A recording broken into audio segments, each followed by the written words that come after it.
Okay, sebab dah 3:10, jadi saya mulakanlah sesi seminar untuk hari ini. Okay, jadi saya Cik Fazlila, Pegawai Pemakanan dari Klinik Kesihatan Balok. Bersama dengan saya adalah Puan Suryati binti Zakaria, Pegawai Sains Pemakanan dari Klinik Kesihatan Paya Besar. Jadi tujuan kita buat seminar hari ini sebenarnya adalah sebahagian daripada modul amalan pemakanan sihat untuk peserta Trim and Fit. Okay, jadi untuk hari ini kita akan ada lebih kurang 5 topik yang berkaitan dengan amalan pemakanan sihat, cara nak baca label, trend diet terkini, lepas tu My Nutri Diary dan kita kata plan penurunan berat badan lah. Okay, jadi saya akan mulakan dulu slot yang pertama, iaitu amalan pemakanan sihat. Jadi sementara itu untuk yang baru join kita, boleh isi dulu link ke soalan pra modul pemakanan ni yang saya share dekat ruangan komen. Right. Okay, saya share screen dulu.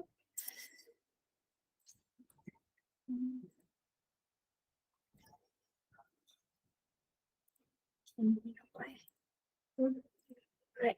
Okay, so saya harap semua orang boleh nampak. Okay. Jadi siapa yang nak scan QR code, ini pun samalah, dia akan bawa pergi ke soalan pra modul. Right. Jadi asas pemakanan sihat. Okay. Saya pasti semua orang pun dah tahu, mungkin dah biasa dengar pun asas pemakanan sihat ni kan. Okay. Jadi kalau ikut asas pemakanan sihat ni dia ada 4. Yang pertama adalah seimbang ataupun balance. Seimbang tu maksudnya apa yang kita makan satu hari tu perlu ambil semua kumpulan makanan yang ada dalam piramid makanan yang baru, piramid makanan Malaysia 2020. Yang kedua adalah sederhana ataupun moderation. Maksudnya apa yang kita makan tu perlu ikut keperluan dan kuantiti yang sepatutnya. Okay. Yang ketiga adalah pelbagai ataupun variety. Maksudnya kita perlu makan pelbagai jenis makanan. Contohnya bukan hari-hari nasi saja, mungkin hari ni nasi, esok mi, lusa roti. Sebab setiap makanan ni dia punya nutrien ataupun dia punya zat dia berbeza. Jadi kita perlu pelbagaikan untuk memenuhi keperluan pemakanan kita. Dan yang keempat adalah makan secara berkala, regular. Bukannya tiap-tiap masa makan, tapi makan mengikut waktu yang sepatutnya. Jadi konsep kita kata asas lah, asas basic untuk pemakanan yang sihat dan seimbang sihat ni perlu DMVR, balance, moderate, variety dan regular. Okay.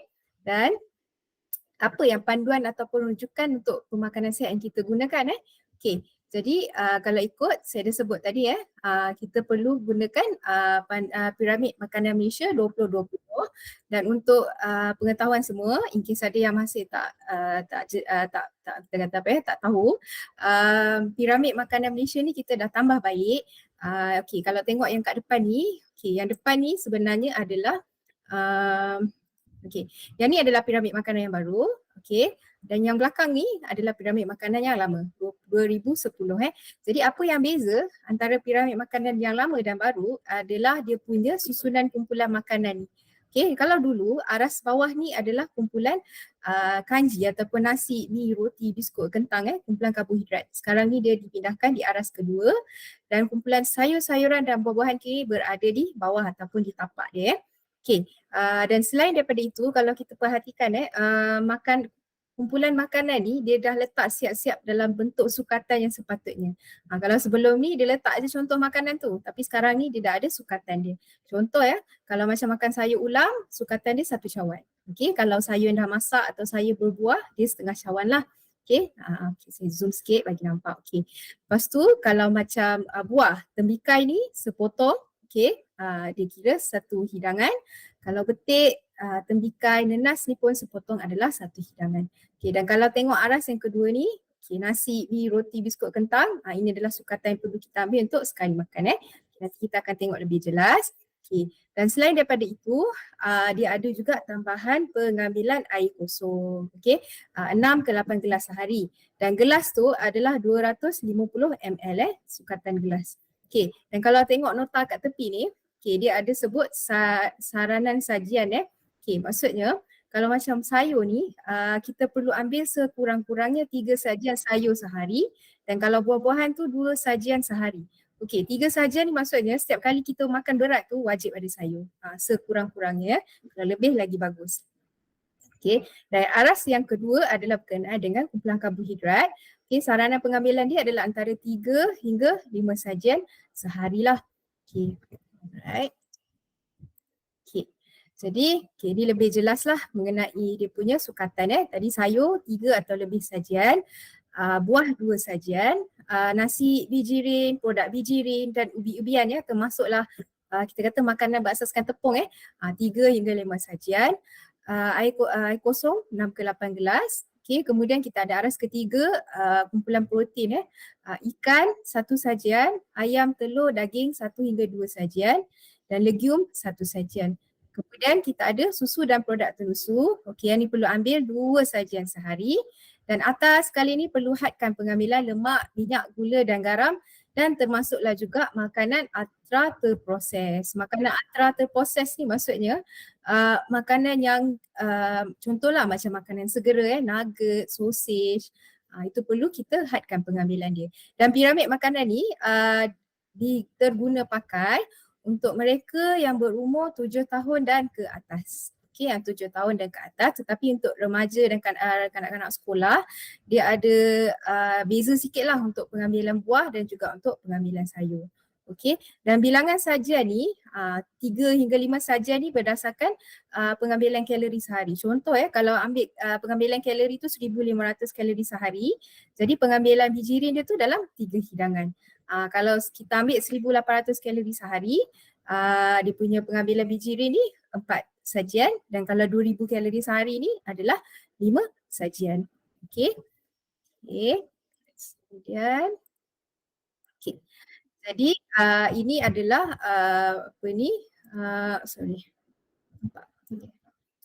ini adalah fungsi-fungsi setiap kumpulan makanan tu tadi.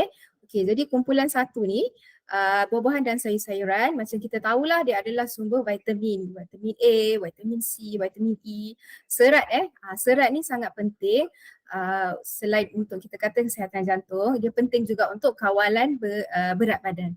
Okey, ada mineral, ada zat besi ada sayur tinggi zat besi, ada sayur yang tinggi kita kata kalsium dan juga sebagai ejen antioksida yang penting untuk tingkatkan imunisasi badan. Antioksida ni ada 3 vitamin, vitamin A, vitamin C, vitamin E. Yang tiga-tiga ni kita boleh dapat daripada buah-buahan dan sayur-sayuran. Okey, dan kumpulan kedua, kumpulan bijirin yang ni adalah sumber karbohidrat utama dan karbohidrat kompleks lah. Karbohidrat kompleks ni maksudnya dia makan masa untuk badan hadam. Jadi dia akan lambat sikit ditukar menjadi glukos dan karbohidrat juga, nasi, mi, roti bijirin adalah sumber serat dan juga membantulah untuk kita kata kesihatan usus, kesihatan jantung dan juga untuk kita kata untuk pengawalan berat badan tadi. Okey, dan seterusnya kumpulan yang ketiga adalah kumpulan ikan, ayam, daging, telur dan kekacang. Yang ni adalah sumber protein, sumber vitamin B. Vitamin B ni pun penting sebab dia berfungsi untuk proses metabolisme tubuh. Maksudnya dia menggunakan sumber tenaga daripada makanan untuk keperluan tubuh. Dan juga terdapat sesetengah vitamin B, dia penting juga untuk pembentukan sel darah merah. Okey, zat besi pun adalah kita kata ikan, ayam, daging, telur dan kekacang adalah sumber zat besi. Sumber zinc, kalsium dan magnesium. Okey, dan kumpulan yang keempat, susu dan produk terusu. Yang ini adalah sumber protein dan juga sumber kalsium yang penting. Okey, dan dia ada juga magnesium. Okey, yang ni untuk kita punya kawal atur tekanan darah dan juga berfungsi untuk kesihatan tulang. Vitamin D, vitamin D ni pun ada peranan dia jugalah untuk kita kata pengawal aturan berat badan kita dan juga fosforus dan niacin lah. Okey, dan akhir sekali kumpulan 5, lemak, minyak, gula dan garam. Okey, yang Okey. Jadi untuk kumpulan 5 ni kita perlu hadkan pengambilan dia sebab kalau ambil secara berlebihan dia akan meningkatkan risiko penyakit seperti obesiti, kencing manis, sakit jantung, darah tinggi dan kanser. Jadi sebab tu kalau boleh kena makan pelbagai jenis makanan dan kumpulan makanan sebab setiap makanan ni dia punya zat-zat dia berbeza. Sebab walaupun macam sayur contoh sayur carrot dia punya kita kata nutrien yang tinggi adalah vitamin A. Kalau sayur berdaun biasanya dia tinggi vitamin E.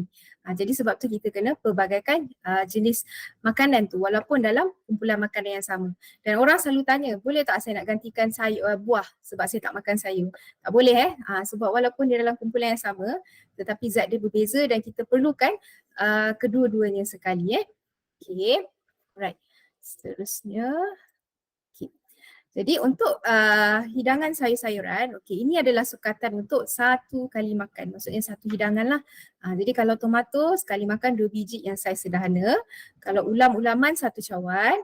Kalau sayur yang dah dimasak macam bayam, lagi sayur daun lebih kurang 1 sendok ataupun 4 sudu makan. Okay, dan kalau sayur yang buah ataupun sayur kacang, sayur buah contohnya macam carrot, labu, apa lagi sayur-sayur macam tu dia punya sukatan pun sama 1 sendok ataupun 4 sudu makan.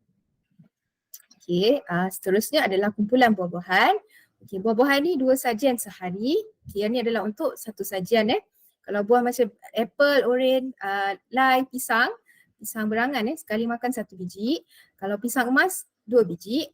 Kalau buah potong biasanya sepotong lah. Kalau jambu setengah biji, kalau anggur 8 biji. Dan sekarang sebab musim durian, durian tu bukan 2 biji tapi 2 ulas sahaja sekali makan. Right. Kalau next, kita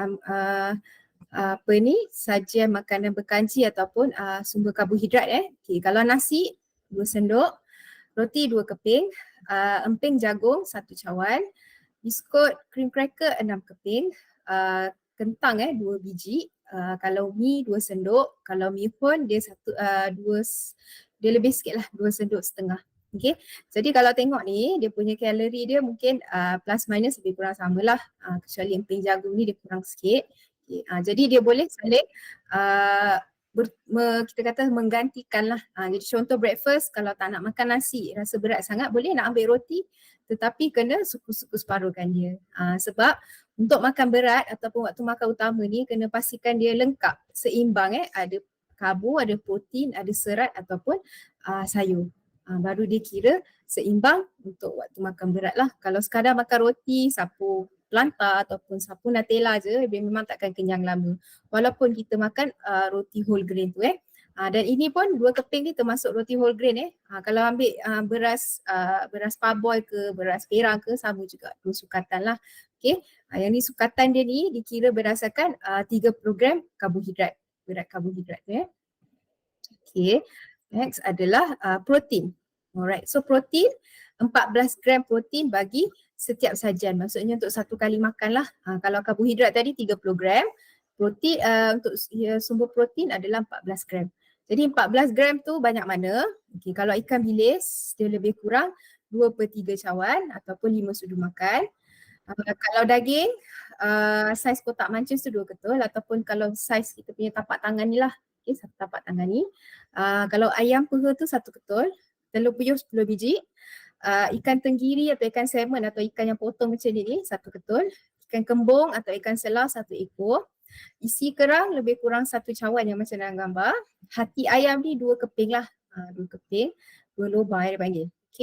Dan telur ayam 2 biji, kalau sotong 2 ekor yang kecil. Yang ni bukan makan, maksudnya sekali makan tu satu jenis lah. Kalau kita jenis nak ambil 2 lauk, dia jadi separuh lah. Contoh macam breakfast, mungkin akan ada tuna dengan telur contohnya. So telur tu sebiji dan tuna tu mungkin dalam 3 sudu makan lah. Dia tak boleh nak ambil 2 jenis lauk tapi ambil sukatan banyak ni. Dia dah over lah berlebihan. So kumpulan yang keempat, susu dan produk tersusu. Yang ni sajian saranan pengambilan sehari adalah 2 sajian.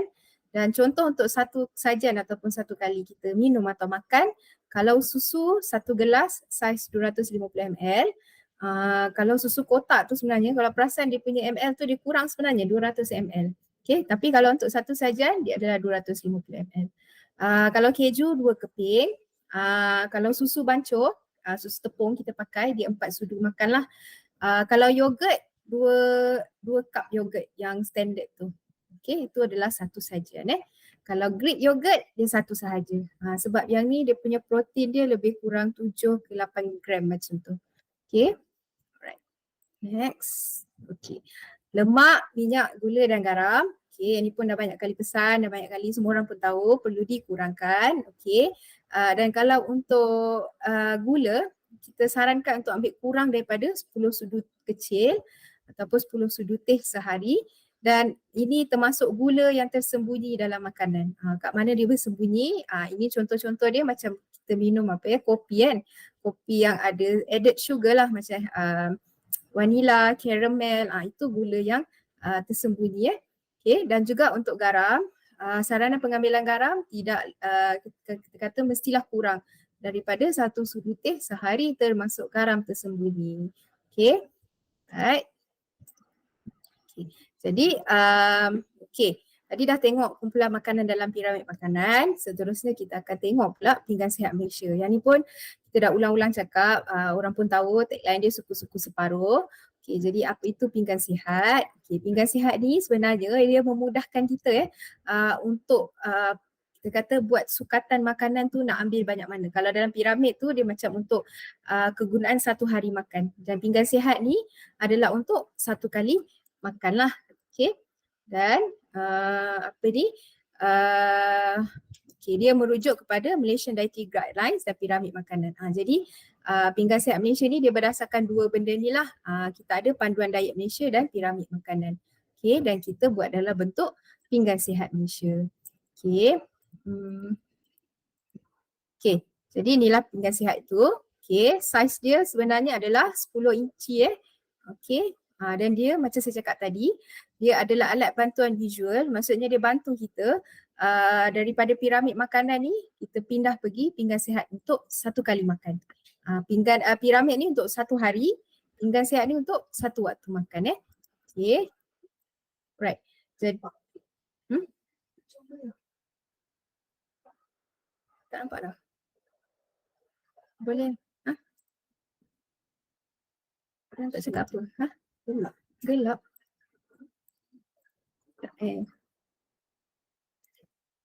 Gelap lagi. Boleh nampak kan slide saya? Boleh kan? Nampak dah? Boleh?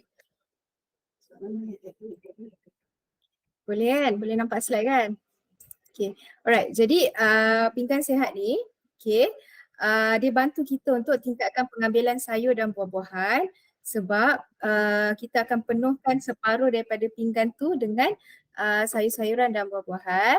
Okay, lepas tu kita boleh kawal pengambilan nasi di roti bijirin sebab suku pinggan tu kita kena penuhkan dengan bijirin dan kita galakkan juga pengambilan bijirin penuh. Contohnya macam beras perang ataupun oats tadi. Okay, dan memastikan pengambilan ikan, ayam, daging dan kekacang ataupun lauk dalam kuantiti yang mencukupi. Sebab suku lagi baru kita perlukan dengan protein. Dan pinggan sihat ini juga menggalakkan pengambilan air kosong.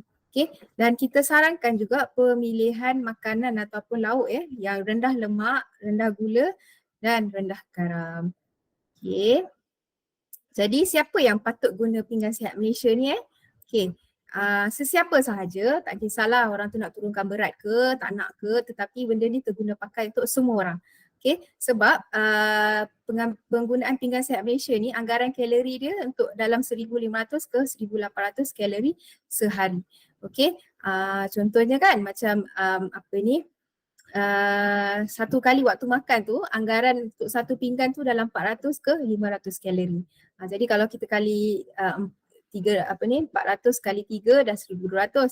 Lepas tu kalau 500 kali 3 dah 1,500. Jadi kita boleh ada add on snack lah juga.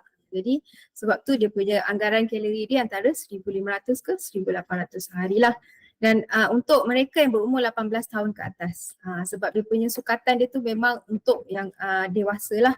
Okay, selain daripada tu dia membantu juga untuk pengurusan berat badan. Okay, sebab memang dah fix lah kalori dia tu 400 ke 500 tetapi kita kena pastikan apa yang kita ambil tu kurang lemak dan juga kurang gula dan garam lah. Kalau kita amalkan suku-suku separuh tapi kita ambil lauk gulai, lepas tu ambil juga lauk sayur masak lemak, kuah sampai banjir, dia tak jadi jugalah. Okay, dan dia membantu untuk mencegah penyakit NCD sebab kita lebihkan sayur dan kita hadkan pengambilan bijirin dan kita pastikan kita ambil protein tu cukup lah. Okay. Dan juga untuk mereka yang mengamalkan diet vegetarian, okay, sebab dia merangkumi juga kekacang dan untuk semua komplek etnik. Tak kisahlah Melayu ke, Cina ke, Bumi Sabah ke, Sarawak ke, semua boleh gunakan konsep suku-suku separuh tu lah. Okay. Jadi macam saya cakap tadi, saiz pinggan 10 inci, okay, diameter dia. Sebab pinggan ni bagi lagi dia besar, lagi banyak kita nak isi jadi memang standard saiz dia 10 inci. Okay. Dan okay, kita penuhkan kalau boleh, biasa saya sarankan penuhkan dengan biasanya saya sarankan penuhkan dengan sayur dulu. So that kita tak adalah over letak nasi Okay, tapi kalau ikut konsep pinggan sihat ni, dia suku yang pertama tu adalah bijirin. Nasi ke, mi ke, roti ke, hasil bijirin, ubi-ubian. Dan sebaiknya adalah whole grain atau bijirin penuh. Okay, kemudian suku yang kedua adalah protein lah. Ikan ke, ayam ke, daging ataupun legium atau ke kacang. Okay, dan yang separuh pinggan tu kita penuhkan dengan buah-buahan dan sayur-sayuran. Okay, dan lengkapkan dengan air kosong. Okay, ataupun air tanpa gula ataupun produk tenus, maksudnya susu pekat manis lah. Okay, alright. Okay, jadi ini adalah contoh. Ni contoh nasi apa ni kan, nasi macam nasi biryani kan. Okay, jadi boleh suku-suku separuh kan. Okay, suku tu nasi, suku tu daging. Banyak ni sebenarnya kan, nak dengan tak nak je. Lepas tu suku lagi kita isikan dengan sayur-sayuran Okay. Alright. Jadi pinggan sihat Malaysia ni dia ada 5 mesej utama Okay, yang pertama sekali makan 3 hidangan utama yang sihat dalam sehari menggunakan konsep pinggan sihat. Lepas tu kita ambil 1 hingga 2 snack antara waktu makan jika perlu. Kalau nak turun berat biasanya kita sarankan sekali lah. Okay. Dan makan sekurang-kurangnya separuh dari bijirin adalah produk bijirin penuh. Makan hidangan tidak bergoreng dan tanpa santan setiap hari dan makan makanan yang dimasak di rumah lebih kerap. Okay. Alright. Okay. Jadi makan 3 hidangan sehari Okay. Kenapa kita kena makan 3 hidangan sehari? Kena pastikan pengambilan tenaga yang mencukupi sepanjang hari untuk kita dapat kekal aktiviti dan tumpuan mental kita sebab kalau kita tak makan 3 hidangan utama tu, kita punya pengambilan tenaga akan kurang dan kita punya tahap tumpuan dan kita nak buat kerja tu akan jadi macam kurang kurang bermaya lah. Jadi kena pastikan kita makan berat tu 3 kali sehari walaupun nak turunkan berat Okay. Dan perlu pastikan kita perolehi nutrien yang mencukupi. Sebab tu kena pastikan cukup 3 kali sehari supaya kita dapat semua zat yang kita perlukan. Sebab kalau kita skip satu waktu makan, ada ke barangkalian untuk kita kekurangan zat, terutama kalau kita kerap skip waktu makan tu. Okay. Dan untuk mengelakkan rasa lapar yang melampau yang menjurus kepada makan secara berlebihan. Tabiat orang biasanya dia akan makan pukul 10. Pukul 10 tu dia makan berat terus. Kira dia cover breakfast dengan lunch. Itu adalah tabiat yang tidak baik lah sebab kita bimbang nanti dia makan lebih. Okay. Bila dia makan lebih, lagilah berat tak turun. Okay. Selain daripada tu, kalau kita maintain makan 3 kali sehari kita dapat kekalkan berat badan yang sihat dan kurangkan risiko penyakit tidak berjangkit. Sebab kita nak turun berat ni sebenarnya bukan nak kurus tapi kita target untuk kita modify ataupun ubah sesuai kita punya tabiat ataupun gaya hidup kita. Sebab kalau kita set target, saya nak diet sebab saya nak kurus, jadi once berat dah turun, so dia dah lupakanlah diet dia. Okay, jadi tak naklah macam tu. Kalau boleh setkan target tu adalah untuk perubahan tingkah laku yang mana kita boleh maintain. Sebab tu kita tak galakkan untuk skip waktu makan supaya kita boleh makan macam biasa, tapi yelah dia akan makan masa sikit lah untuk turun. Tapi at least benda tu kita boleh sustain untuk tempoh masa yang lama. Okay. Dan menggalakkan rasa sihat dan mengurangkan rasa penat, pening dan cepat marah. Biasalah kalau lapar ni dia penat, lepas tu nanti pening, lepas tu nanti bila orang tanya banyak-banyak dia akan marah. Okay. Jadi kita nak mengelakkan masalah-masalah ni lah tadi Okay. Alright. Jadi mesej utama yang kedua, pastikan kita ambil snack 1 hingga 2 kali sehari kalau perlu. Okay. Kalau perlu dan bergantung kepada kita punya tahap aktiviti fizikal lah. Kalau kita aktif, mungkin akan ada satu waktu untuk snack Okay. Dan kita nak cegah daripada makan berlebihan ketika waktu makan utama. Sebab kadang-kadang gap waktu masa makan tu lama sangat. Contoh macam antara lunch nak pergi dinner, jauh sangat gap. So mungkin pertengahan tu ada waktu untuk ambil snack. Okay. Makan ringan ni bukanlah bermaksud jajan. Tak Makan ringan ni kalau snack yang sihat adalah yang ada karbohidrat dan protein. Contohnya adalah susu. Okay. Susu ataupun macam kuih, contohnya macam tahu sumbat contohnya. Tapi kalau makan kuih pun contoh tahu sumbat tu sekeping je lah. Dia tak boleh lah beli RM2 tu habis seorang dia tak panggil snack lah tu, dia panggil makan berat dah. Okay. Jadi snack ni memang ringan je. Dia memang separuh je daripada kalori untuk waktu makan utama tadi. Okay. Dan bila kita makan berlebihan, itu yang berisiko berat badan naik dan mencegah rasa lapar antara waktu makan yang saya cakap tadi lah. Okay. Jadi mesej yang seterusnya. Okay. Makan sekurang-kurangnya separuh dari bijirin daripada bijirin penuh maksudnya contoh kalau 3 kali waktu makan berat tu mungkin 2 kali tu ada sumber bijirin. Okay. Sebab bijirin penuh ni dia lebih tinggi dengan serat, lebih tinggi dengan vitamin, mineral dan fitokimia.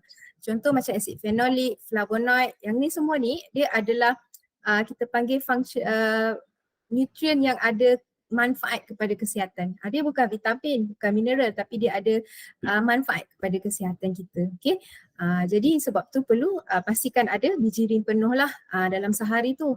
Sebab bijirin penuh ni dia punya cara pemprosesan dia lebih kita kata minimum berbanding bijirin yang biasa tu.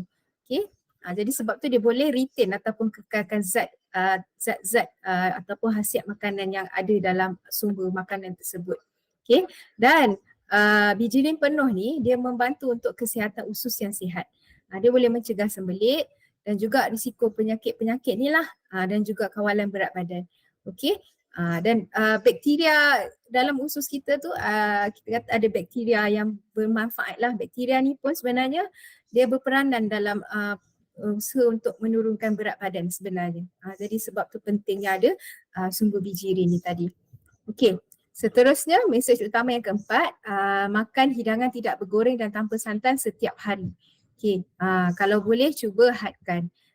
Okay. Sebab lemak dan minyak yang tinggi ni dia kalori tinggi kan. Jadi bila kalori tinggi dia akan meningkatkan risiko kepada berat badan kita.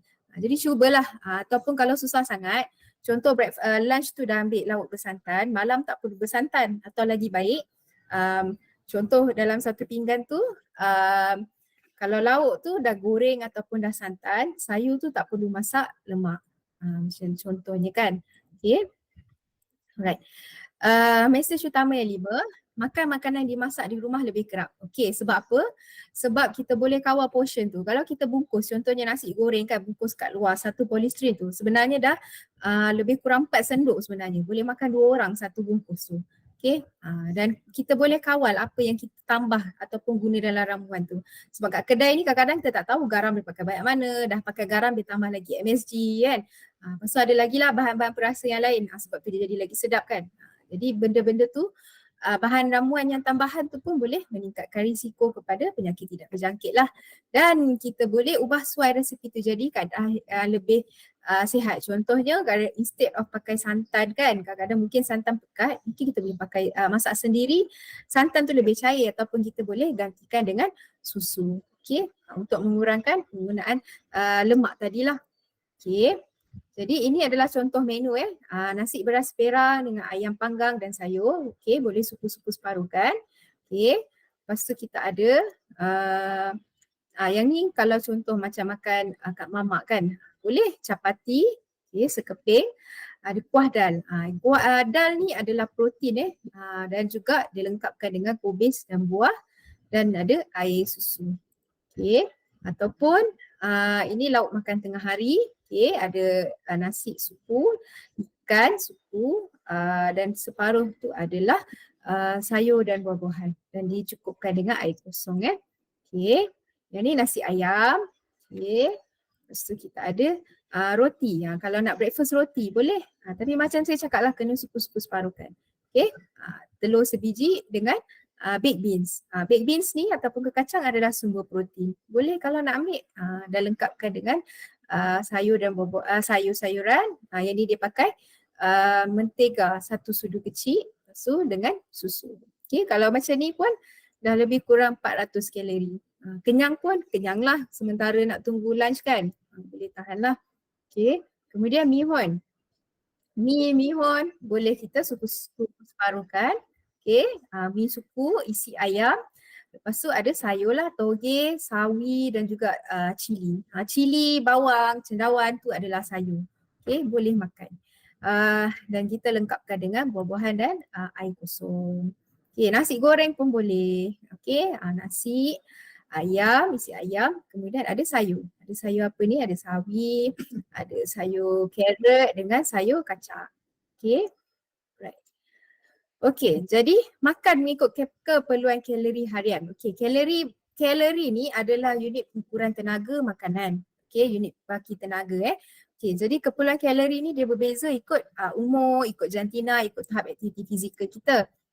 Dan setiap kumpulan makanan ni dia ada kalori dia sendiri. Macam contoh karbohidrat 1 gram karbohidrat dia 4 kalori. Jadi kalau contoh nasi tadi, 2 sendok nasi saya cakap dia punya berat karbo dia 30 gram. Jadi 30 kali 4 lebih kurang 120 kalori dah kalau makan nasi sahaja. Itu contoh Lepas tu protein. Protein dia salah ni. Patutnya 1 gram protein dia sama dengan 4 kalori. Jadi contoh macam saya cakap tadi, kalau ikan 1 ekor dia punya berat dia tu lebih kurang 14 gram. Jadi 14 kali 4 dia lebih kurang 56 kalori. Tapi yang tu yang mentah lah, belum goreng lagi. Kalau goreng ke tengoklah tambah lagi berapa kalori. Lepas tu kalau lemak, 1 gram lemak tu 9 kalori.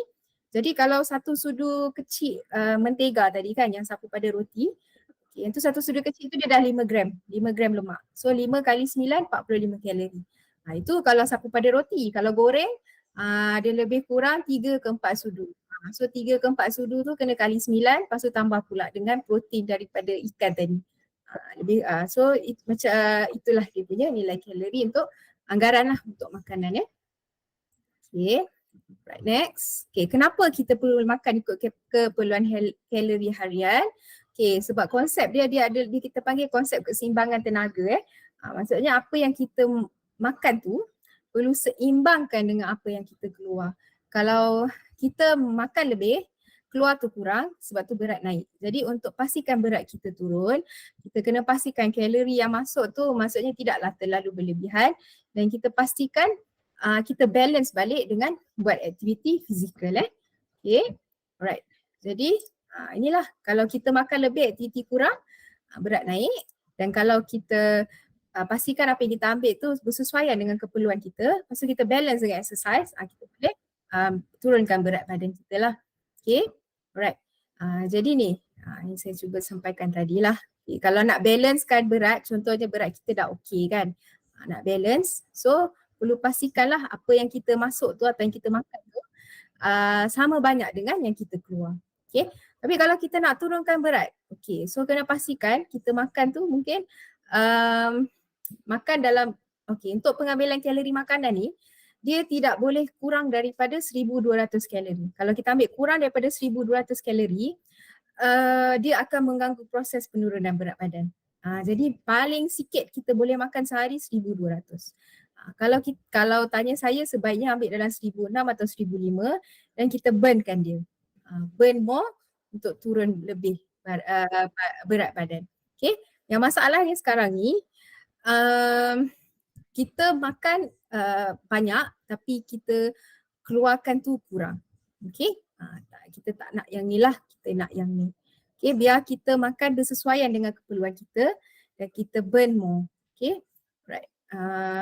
Okay, jadi itu saja untuk slot yang pertama. Okay, seterusnya